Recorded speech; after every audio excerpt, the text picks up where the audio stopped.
Assalamualaikum warahmatullahi wabarakatuh.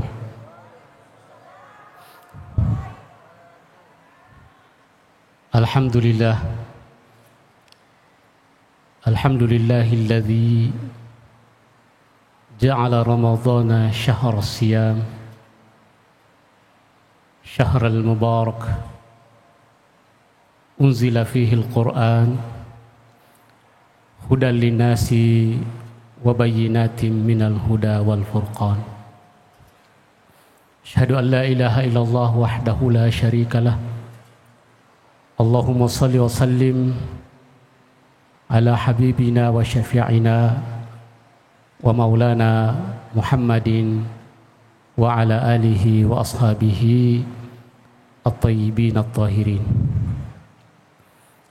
Qala ta'ala fil Qur'anil Karim, a'udzu billahi minasy syaithanir rajim. Bismillahirrahmanirrahim. Wa'adallahu alladhina amanu minkum wa 'amilus shalihat la yastakhlifannahum fil ardi kama istakhlafa alladhina min qablihim wa la yumakkinanna lahum dinahum alladhi irtada lahum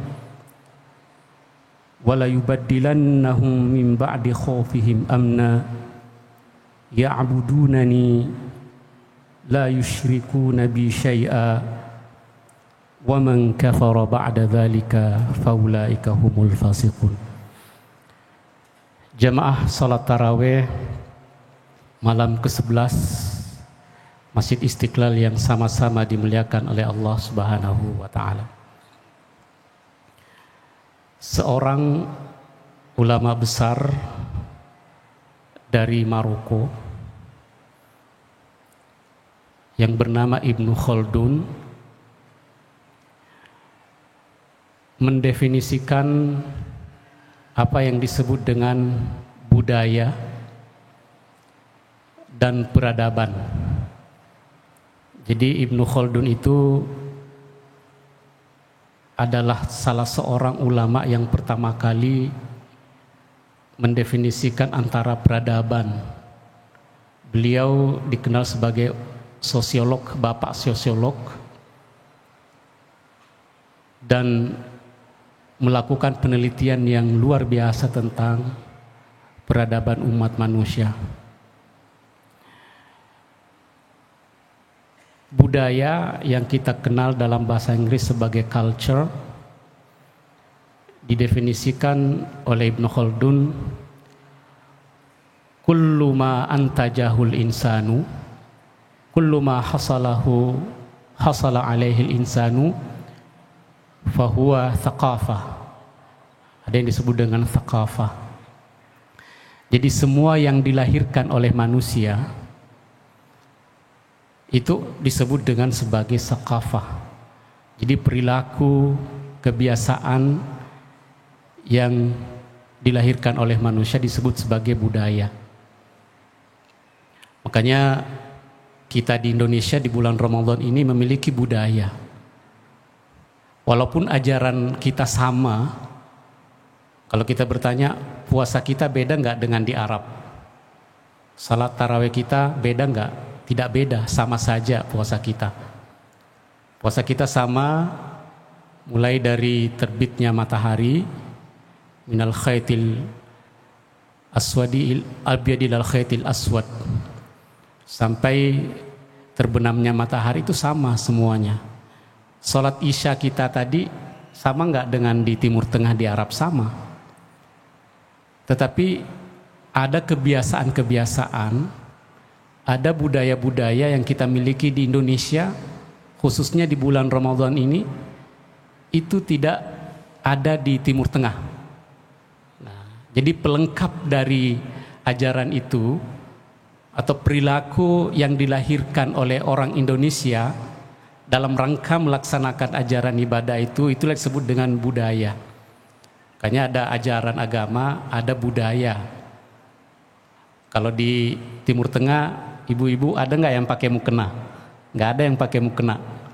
Ada nggak yang pakai peci? nggak ada yang pakai peci. Pakai sarung, ada yang pakai sarung, tapi itu sebagian kecil. Di Yaman ada yang pakai sarung, di Somalia tetapi itu kecil, sedikit sekali. Apakah boleh kita pakai sarung? Apakah boleh kita pakai mukena? Boleh. Walaupun itu ya kita berbeda dalam budaya, tapi disatukan dalam ajaran agama. Dan Ibnu Khaldun sudah mendefinisikan itu. Kemudian yang kedua disebut dengan peradaban. Peradaban itu kullut taqaddum, jami'ut taqaddum, segala sesuatu yang berkaitan dengan kemajuan yang pernah diraih oleh manusia, yang pernah dicapai oleh manusia, itulah yang disebut dengan peradaban. Tadi di Indonesia kita pasti berbudaya, memiliki budaya. Tetapi apakah juga kita memiliki peradaban? Nah, kalau kita bertanya, kita di Indonesia, apakah Islam di Indonesia memiliki peradaban Islam di Indonesia? Ya, jawabannya pasti ada. Apa buktinya jamaah berbahagia? Nah, kemajuan. Ada nggak bukti bahwa umat Islam di Indonesia itu maju? Berperadaban. Salah satu buktinya adalah Masjid Istiqlal. Nah, bisa nggak umat Islam di Indonesia membangun Masjid Istiqlal yang sangat besar ini kalau dia tidak memiliki ilmu pengetahuan yang unggul, kalau dia tidak memiliki kemampuan ekonomi? Walaupun katanya dulu Soekarno membangun Istiqlal ini dengan hutang luar negeri, ya, tetapi kan itu udah dibayar. Artinya kita memiliki kemajuan ekonomi, kita memiliki kemajuan infrastruktur. Buktinya adalah Masjid Istiqlal. Makanya Bapak Ibu sekalian, ada yang pernah ke Timur Tengah di sini, sudah pasti. Ada yang pernah ke Turki. Apa bukti Islam pernah jaya di Turki? Itu karena infrastrukturnya. Apa bukti umat Islam, peradaban umat Islam pernah maju di Spanyol? Pernah nggak umat Islam maju di Spanyol? Itu adanya peninggalan infrastruktur yang besar, seperti Masjid Al-Hamra. Ini yang punya YouTube bisa buka Masjid Istana Al-Hamra. Itulah bekas istana kerajaan Islam di sana. Ada juga Masjid Cordoba. Nah, itu adalah jejak-jejak peradaban. Jadi semua kemajuan yang pernah diraih oleh umat manusia, khususnya umat Islam, itulah yang disebut dengan peradaban. Makanya orang bangsa yang memiliki peradaban itu sudah pasti memiliki kebudayaan. Jamaah yang berbahagia, kalau kita lihat sejarah, hampir semua peradaban umat Islam itu starting pointnya itu dimulai di bulan Ramadan. Di bulan Ramadan. Sebagai contoh, Bapak Ibu pernah membaca sejarah Fathu Mekah. Fathu Mekah itu pembebasan Mekah. Nabi kan diusir dari Mekah, kemudian hijrah ke Madinah. Nah, Nabi ingin kembali lagi pada tahun 8 hijrah. Ini 8 tahun Nabi hijrah. Lalu kemudian Nabi ingin kembali, namanya kampung halaman ya, pasti pengen mudik. Nah, ini bulan puasa, ada yang pengen mudik nggak? Pasti semua pengen mudik. Nabi juga pengen mudik, pengen balik kampung. Tapi di sana kan dikuasai oleh kafir Quraisy. Nabi nggak bisa mudik seperti kita. Ada yang mudik ke Tegal, ada yang mudik ke Semarang, ada yang ke Padang. Ya kita tinggal mesen tiket, kita mudik. Nabi bisa nggak mudik begitu saja? Nggak bisa. Nabi mudik ke Mekah pasti dibunuh atau diusir. Makanya Nabi mudik itu dengan apa? Membawa pasukan berapa? Nabi itu balik ke Mekah membawa pasukan 10.000 pasukan. Nah, akan tetapi dilalah Nabi mudik ke Mekah membawa 10.000 pasukan, tidak ada perlawanan. Nah, padahal Nabi udah siap-siap. Karena waktu itu Nabi pernah sangat marah. Karena ada namanya perjanjian Hudaybiyah. Perjanjian Hudaybiyah itu perjanjian perdamaian antara penduduk Mekah dengan Nabi. 10 tahun gak boleh perang. Tapi ternyata kafir Quraisy itu melanggar perjanjian Hudaybiyah. Akhirnya Nabi marah. Wah, udah sekalian kita mudik aja kalau begitu. Bawa pasukan 10.000 ke Mekah. Itu terjadi pada bulan apa jamaah yang dimuliakan oleh Allah Subhanahu wa taala? Itu terjadi pada tanggal 20 Ramadan. 20 Ramadan. Jadi 10 Ramadan Nabi sudah mulai start dari Madinah sampai, ini kan jaraknya sekitar 400 sampai 500 km. 10 hari melakukan perjalanan. Nabi masuk ke Mekah tanpa ada perlawanan. Nah, jadi peradaban Mekah, kalau kita sekarang ke Mekah itu sungguh luar biasa megah. Nah, itu selalu terus diperluas. Masjid Haram itu selalu diperluas. Ternyata semangat dari peradaban yang kita nikmati sekarang di Mekah itu yang sangat maju, itu ada tower Zam-Zam dan sebagainya, itu starting point-nya adalah pada bulan Ramadan. Makanya jamaah yang dimuliakan oleh Allah Subhanahu wa taala, jangan main-main dengan bulan Ramadan. Jangan bermalas-malasan bulan Ramadan. Nah, aktivitas yang kita mulai di bulan Ramadan itu bisa jadi menjadi keberkahan dalam hidup kita, dan itu bisa menjadi awal yang baik untuk kehidupan kita, untuk karir kita. Makanya kalau Ramadan ini hanya diisi untuk untuk tidur saja, itu sia-sia. Nah, kemudian zaman melakukan yang kedua, tadi kita menyinggung tentang peradaban Spanyol, Andalus. Itu 800 tahun, 8 abad umat Islam jaya di Spanyol. Kapan umat Islam membuka Spanyol atau Eropa? Nah, Eropa pada waktu itu, pada abad pertengahan, itu dipimpin oleh peradaban Islam. Nah, ternyata Tariq bin Ziyad, seorang sahabat Nabi, panglima perang Tariq bin Ziyad, itu membebaskan Spanyol, menyeberang dari Selat Gibraltar di Maroko. Maroko itu kalau kita ke Spanyol itu bisa naik perahu. Nah, menyeberang dari Selat Gibraltar kemudian menundukkan Spanyol itu terjadi pada tahun 93 Hijriah. Itu pada bulan Ramadan juga ternyata. Pada bulan Ramadan tanggal 19 Ramadan. Itu Tariq bin Ziyad membuka Spanyol. Dan ternyata peradaban Islam di sana waktu selama 8 abad itu sangat-sangat luar biasa maju. Kemudian zaman dimuliakan oleh Allah Subhanahu wa taala, Mesir kapan dibebaskan oleh umat Islam Mesir?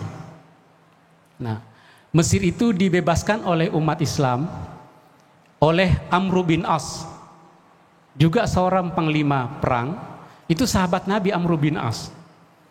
Makanya kalau di Mesir itu banyak orang namanya Amr. Nah, Amru, Syekh Amr itu banyak sekali di Mesir. Kenapa? Karena yang membebaskan Mesir itu adalah seorang sahabat Nabi, panglima perang namanya Amr bin As.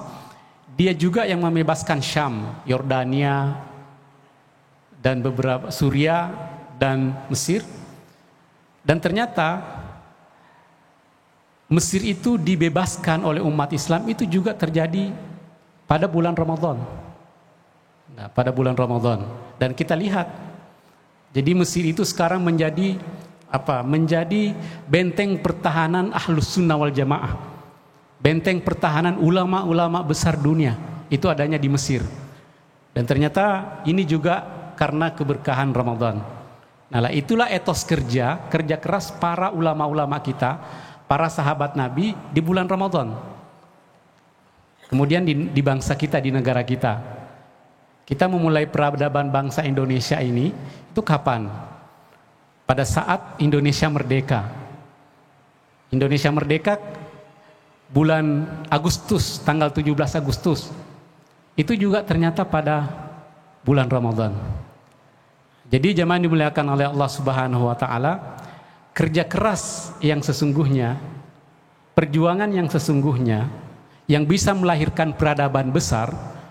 Makanya ulama-ulama kita di Indonesia ini, banyak peneliti termasuk Imam Besar Masjid Istiqlal ya optimis nanti Indonesia akan menjadi kiblat peradaban Islam dunia. Insya Allah ke depan kita akan besar. Nah, karena ada tandanya, yaitu kita di Indonesia ini kemerdekaan kita pada bulan Ramadan. Nah, deklarasi kemerdekaan itu pada bulan Ramadan. Makanya jemaah yang dimuliakan oleh Allah Subhanahu wa taala, tadi ayat yang kita baca, wa'adallahu alladhina amanu minkum wa amilus shalihat la yastakhlifannahum fil ardi. Jadi Allah menjanjikan kepada orang-orang yang beriman di antara kalian wa amilus shalihat, dan melakukan amal soleh, la yastakhlifannahum fil ardi, akan menjadikan kalian khalifah, akan menjadikan kalian penguasa, akan menjadikan kalian sebagai kiblat peradaban. Nah, ini janji Allah Subhanahu wa taala. Makanya di sini alladzina amanu minkum wa amilus shalihat, Syekh Mutawalli Sya'rawi, salah seorang ulama tafsir kontemporer yang sangat terkenal, yang sangat produktif, mengatakan bahwa apa kelebihan peradaban kita umat Islam? Peradaban kita itu amanu wa amilus shalihat. Amanu itu beriman, spiritualitas. Nah, apa bukti, apa indikator keimanan yang kuat itu adalah puasa. Makanya orang yang melakukan perang, melakukan jihad, atau bersungguh-sungguh kerja di bulan puasa, itu tidak diragukan lagi, pasti orang beriman. Nah, itu peradaban spiritualitas yang kuat. Jadi spiritualitas yang kuat. Wa amilus shalihat. Yang kedua, nah, amilus shalihat ini di dalam Al-Quran terulang, as-shalihat itu terulang sebanyak 167 kali dengan derivasinya. Ini berulang-ulang kali, as-shalihat.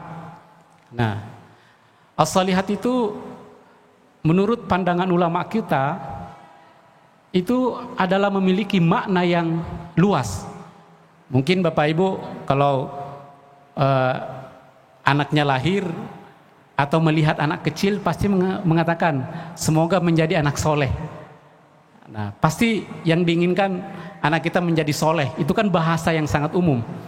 Nah, soleh ini menurut ulama kita itu tidak sekedar hanya rajin sholat, tidak sekedar hanya rajin puasa, atau tidak hanya sekedar sebagai orang yang taat beribadah, tetapi juga amilus shalihat itu, as-shalihat itu juga mampu melakukan hal-hal yang baik, mampu melakukan perubahan-perubahan.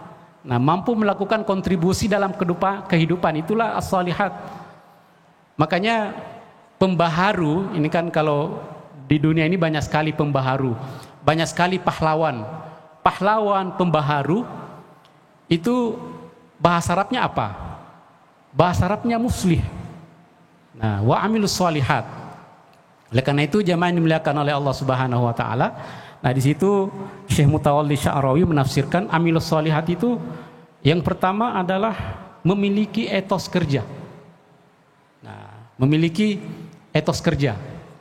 Nah, tetapi kalau kita survei jemaah yang dimuliakan oleh Allah Subhanahu wa taala, kalau kita membaca, ini bisa buka di internet, ternyata negara yang etos kerjanya paling tinggi itu dari 20 negara yang etos kerjanya paling tinggi, itu tidak ada negara Islam. Nah, negara yang etos kerjanya paling tinggi itu adalah pertama Jepang, ya. Kemudian yang kedua Cina, dulu Korea, sekarang Cina. Kemudian Korea Selatan, Amerika Serikat termasuk negara yang etos kerjanya paling tinggi. Jadi amilus sholihatnya itu dalam konteks kerja keras itu ternyata kita masih ketinggalan. Nah, mudah-mudahan Ramadan ini menjadi motivasi bagi kita. Jangan hanya amilus sholihat ibadah saja, tetapi etos kerja juga. Kemudian amilus sholihat sebagai syarat peradaban itu yang kedua adalah pendidikan. Pendidikan yang bagus. Nah, pendidikan kita di Indonesia setelah disurvei lagi, dari 10 bahkan dari 20 negara yang pendidikannya paling bagus, itu tidak ada negara Islam di situ.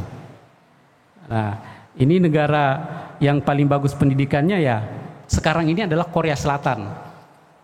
Nah, ini bisa dibuka di internet. Ini saya nggak mengada-ngadain. Dan ini dilakukan oleh lembaga survei. Yang kedua Jepang. Padahal kita sama-sama Asia ya. Kemudian Singapura. Itu pendidikannya paling bagus. Nah, padahal kita ini bulan Ramadan ini Iqra ya.